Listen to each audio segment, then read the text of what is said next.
I'm Annie. We're going to read a book together today. Please make sure to follow my pencil as we read because I'm going to be tracing along every single word that we read. And the more you see the way that the words look and the patterns that the letters make combined with the way it sounds when I read it, that's a huge part of learning how to read and really understanding what you're looking at. So what more fun way to do it than read a fantastic book? So this one is called Itty, Bitty, Kitty, Corn. That is maybe the cutest kitty I've ever seen. And it's by Shannon, Hale and illustrated by Wen Pham. Here it is again. And this is what I'm talking about with the letter patterns. Look, it's itty, and then you just add a b to the beginning of itty. So then you get bitty, and then you add a k in front of itty. So you get kitty, corn. Itty, bitty, kitty, corn. I like how they do that. So I'm not going to spend a ton of time on this page, but you should get this book because you can really see how she is looking at this gorgeous, majestic unicorn. And she decides she's going to craft herself a unicorn horn. There it is one more time. And I bet you can do this because we've seen it twice already, right? Itty, bitty. You got this one. Kitty, corn. And now she has her beautiful unicorn horn. All right, here we go.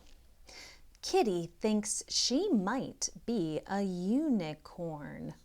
A horn sits atop her fuzzy head, pointing up, up, up to the sky. She feels so perfectly unicorny. Look at me, says Kitty.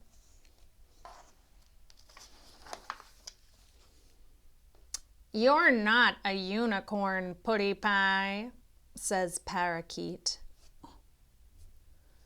You're curled up like a cat, Fluffy Fry, says Gecko.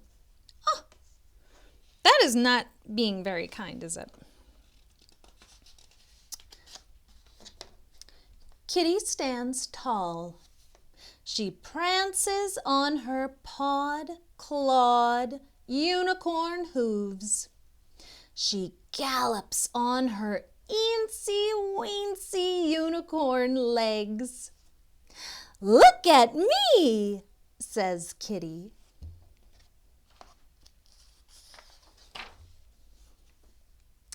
You're still not a unicorn, Fuzzy Hiney, says Parakeet. You have a stubby tail, Teeny Tiny, says Gecko. Here's a question for you. If she wants to be a unicorn, does that affect these two guys at all? Does it affect them? No. Their lives are not changing at all. See, Ziggy, my cat Ziggy is also like, who is this very cute cat? You're also very cute. Yes, you are. But that's not affecting them. So like they need to chill a little bit because it's not affecting them at all. Excuse me, sir. Thank you. I know you want to listen. You can listen. Kitty closes her eyes. Oh my gosh. She concentrates and poof, her tail puffs up fat. Okay, Ziggy, I am going to need you to move now. I'm so sorry. There we go. Okay. Look at me, says Kitty. There he goes. Okay, now he's sitting in an appropriate spot. You're never going to be a unicorn, Funny Foo, says Parakeet. You meow in your sleep, Miffy Mew, says Gecko. They're really not being very kind about something that doesn't affect them at all. Nay, says Kitty. Nay, nay. She sticks her pink nose in their ears in case they didn't hear. Nay! You're a cat, says Parakeet. And that's that, says Gecko.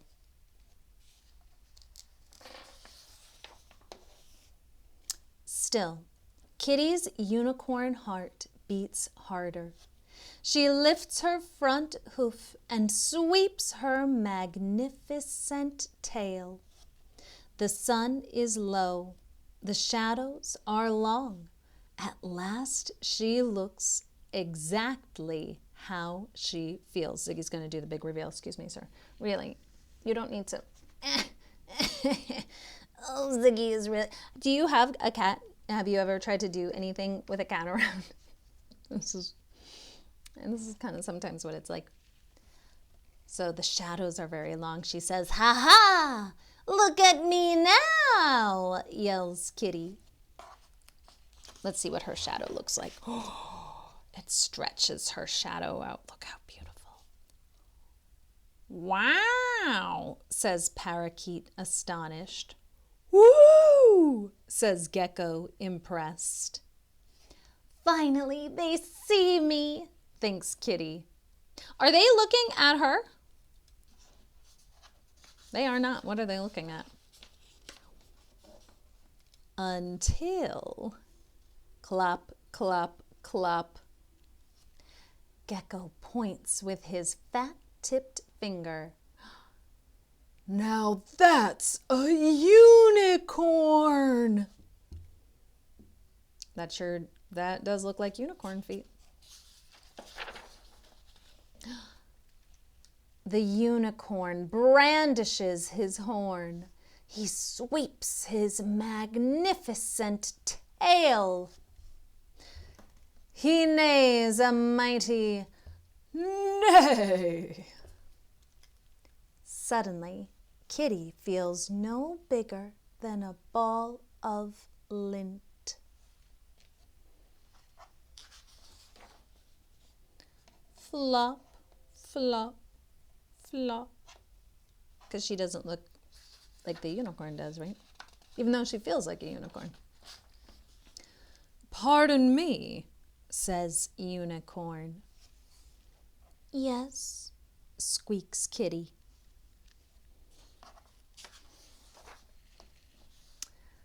"I so admire your fuzzy ears and silver whiskers," says Unicorn.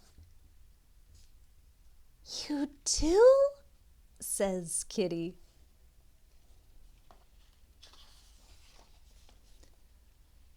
"And I wondered," Unicorn looks right, then left. "Did you know?" "What?" says Kitty. "Did you know?" says Unicorn, whispering now. "What? What?" yells Kitty. She's like, "What is it?" "Did you know," says Unicorn, "that I am a kitty-corn?" Kitty gasps. Her tiny tail twitches with joy. He loves cats, just like she loves unicorns. "Yes," says Kitty. "I see that now. You are a kitty-corn. You are a fuzzy, furry, adorable kitty-corn." Unicorn nods. "I knew that another kitty-corn like you would see."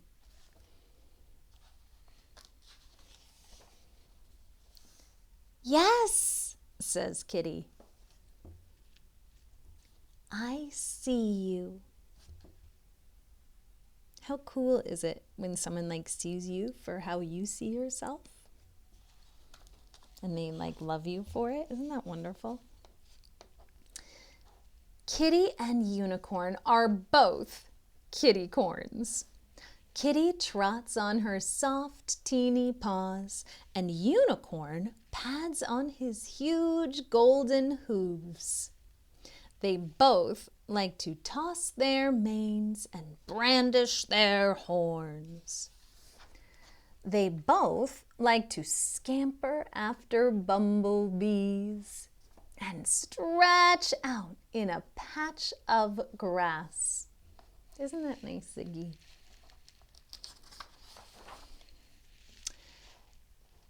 And when the sun is low, their shadows merge till you can no longer tell one from the other.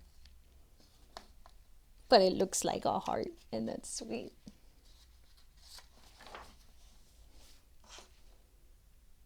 Isn't that sweet? I love that book. Even if you're like, I don't like unicorns, I don't like kitty cats, whatever. First of all, cats are great. Second of all, unicorns are amazing. Third of all, I think the lesson of this book is see someone for how they see themselves, right? Especially if it doesn't affect you at all. Like, just if someone sees themselves as a kitty corn, cool, right? That makes them happy. Doesn't affect you. Doesn't make your day any worse. So might as well accept them as a unicorn, as a kitty corn too, or whatever it is. So I think that's a really good life lesson. I think grown-ups need to hear that. I think kids need to hear that. Adorable kitty cats need to hear that, right, Ziggy? Yeah. All right. If you liked this book, I absolutely recommend you get it. You can probably borrow it from your library, or you can get, oh, Ziggy loves this book so much. You can get it from your library, or I'll put links to the bottom of where you can get it. And what you can do is get a clicky pencil like this, have a grown-up help you take all the lead out, and then you can use this. You take the lead out so you're not tempted to like draw all over your book, and you can use it to read just like I do, trace along, because it really helps you to keep your eyes focused on where they need to be and make sure that you're reading every single sound that you need to hear. Anyway, I think that's my cue to stop chattering. Your cue to go love someone for who they are, and maybe get this book and be your own kitty corn, whatever that is for you. All right, Ziggy. Yeah, he's done too. All right. I'll see you soon.